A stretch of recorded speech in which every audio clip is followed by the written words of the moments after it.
Can we genuinely shape our own destiny? In this story, we encounter Patricia, a woman who is convinced that success is the result of relentless hard work and unwavering dedication. She maintains that those who fall short only have themselves to blame. What do you think about Patricia's perspective? Do you agree with her views on success? Share your thoughts in the comments as we explore her story. Patricia had always lived a charmed life. From a loving family to a top-tier education, she had been given every opportunity to succeed. Her parents, both retired teachers, instilled in her the value of hard work and determination. From her earliest days, she had been groomed for greatness. Top marks in school, scholarships to prestigious universities, and ultimately a PhD in economics set her on a trajectory that many would envy. She glided effortlessly from one success to the next.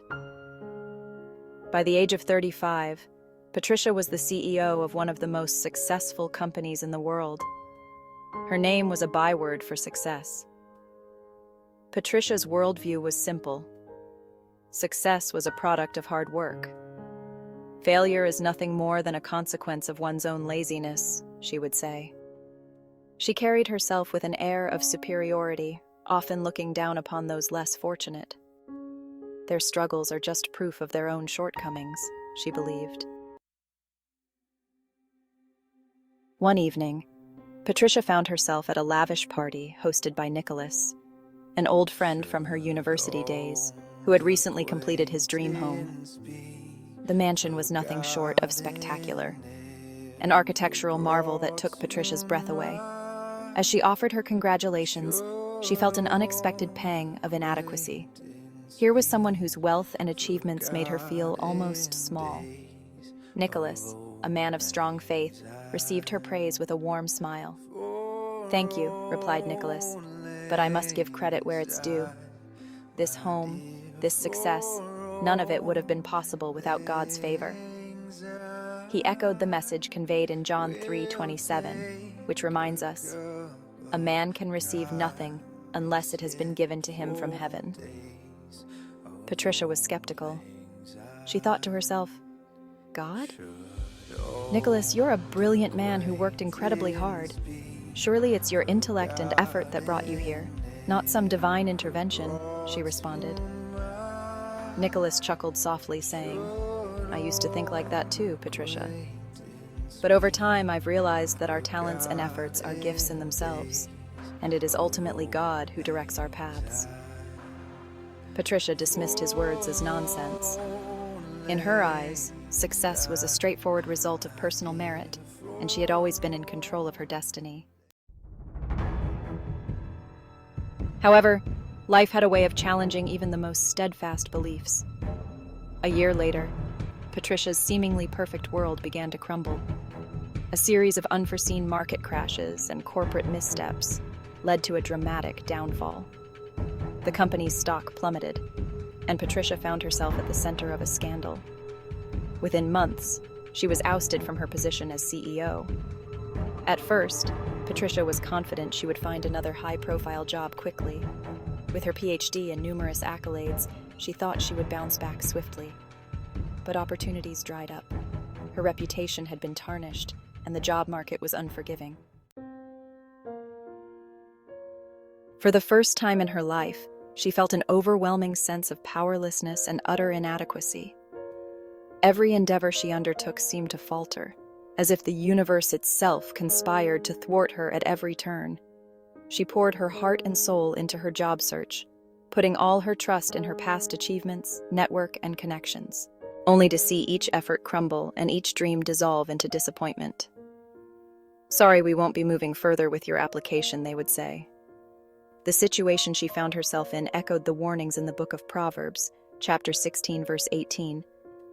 "Pride comes before disaster, and arrogance before a fall." One closed door after another seemed to mock her relentless attempts, each rejection a painful reminder of her perceived failures.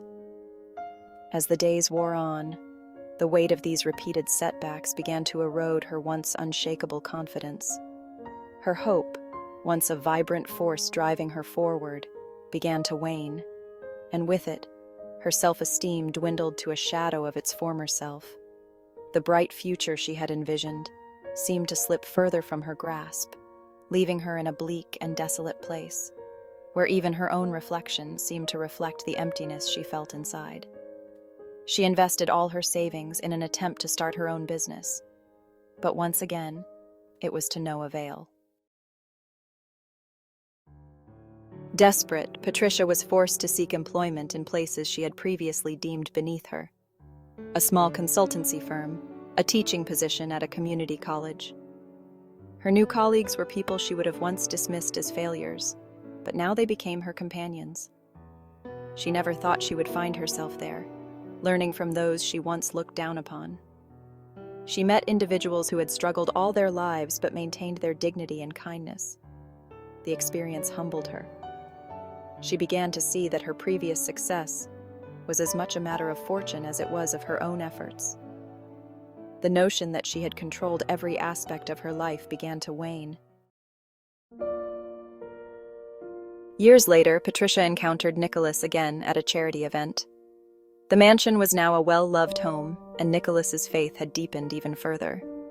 They exchanged pleasantries, and Patricia couldn't help but bring up their old conversation about faith and success. Patricia began cautiously, her voice tinged with both hesitation and resolve. She spoke about what Nicholas had said concerning God and the illusion of control. Patricia admitted that many of her previous beliefs were misguided. Nicholas's gaze was gentle as he listened, his eyes conveying understanding and support. Nicholas softly said that it's never easy to confront these truths, but acknowledging that we don't control everything is a vital step. He explained that it's about recognizing that we are stewards of the blessings God bestows upon us, and that a heart full of gratitude is the proper response. Patricia nodded thoughtfully. Patricia shared that in the aftermath of her recent struggles, she had come to a profound realization. Her pride and self-reliance had clouded her vision. She expressed that her outlook had changed fundamentally. Those she once judged harshly, seeing them as lazy or deserving of their misfortunes, she now viewed with empathy and compassion. Patricia explained that these trials had softened her heart, allowing her to see that every person is created in God's image, and thus deserving of love, dignity, and respect. She could now truly attest to the wisdom of James chapter 4, verse 6. God opposes the proud, but gives grace to the humble. She learned to place her trust in Jesus, recognizing the blessings she had previously taken for granted. Patricia's journey taught her that, while we may strive to dictate our destinies, God guides us through both triumphs and tribulations. This realization, she said, allowed her to find true peace and purpose in her life, acknowledging that despite our efforts to control our paths, our lives are ultimately in God's hands. Thank you for watching. If you've enjoyed this video, don't forget to like, share, and to click on the subscribe button below. Also hit the notification bell to stay updated with our latest videos.